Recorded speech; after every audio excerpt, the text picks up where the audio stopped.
জামাত।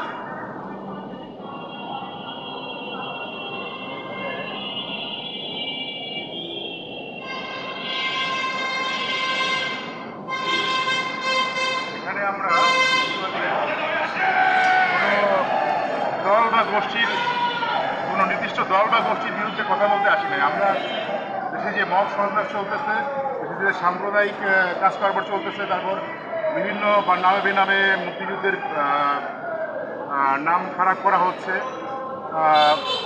এবং হচ্ছে যে মব সন্ত্রাস চলতেছে, আইন শৃঙ্খলা বাহিনী দেখা যাচ্ছে আইন কন্ট্রোল করতে পারতেছে না।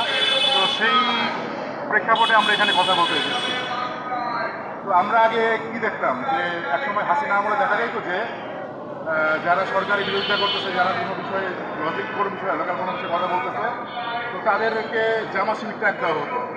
তো আজকে আমরা যদি দেখা যায় মুক্তিযুদ্ধের সপক্ষে পদ্ধতি কথা বলতে আসি, তো আমাদেরকে দেখা যাচ্ছে যে বা আমরা সাম্প্রদায়িকতা নিয়ে কথা বলতে আসি, আমাদেরকে আওয়ামী লীগের দেশের ট্যাগ দেওয়া হয়। কিন্তু এমনও দিন গেছে, আমি শেহজাদ আমার সেই 2014 সনে বাংলা ব্লগের জগতে হাসিনা সরকারের যুদ্ধাপরাধ নিয়ে যে হাসিনা সরকারের যে পাপেট একটা বা ধরেন মানে একটা পুতুল ট্রাইব্যুনাল ছিল, সেই ট্রাইব্যুনালে জামা শিবির এবং অন্যান্য নেতাকর্মীদের যে একটা প্রহসনের বিষয় করা ছিল, সেটার বিরুদ্ধে আমি কথা বলেছি।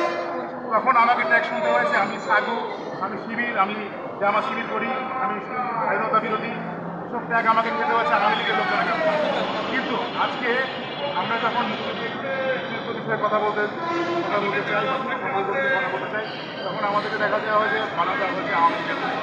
তো আমরা এই পরিবেশ পরিস্থিতির পরিবর্তন চাই, এবং আমরা আশা করি দেশের যে আইনশৃঙ্খলা পরিবেশ পরিস্থিতি অবনতি, সেই পরিবেশ পরিস্থিতি দ্রুত দূর হবে, এবং আমরা আশা করি যে দেশের গণতান্ত্রিক ধারা থেকে এগিয়ে যাবে। তো সবাইকে অসংখ্য ধন্যবাদ। দেশের প্রতিটি গণতান্ত্রিক আন্দোলনে আমরা মানুষকে পাশে চাই। আশা করি গণতান্ত্রিক এবং সুস্থ ধারার যে কোনো আন্দোলনে মানুষ আমাদের পাশে থাকবে। ধন্যবাদ সবাইকে।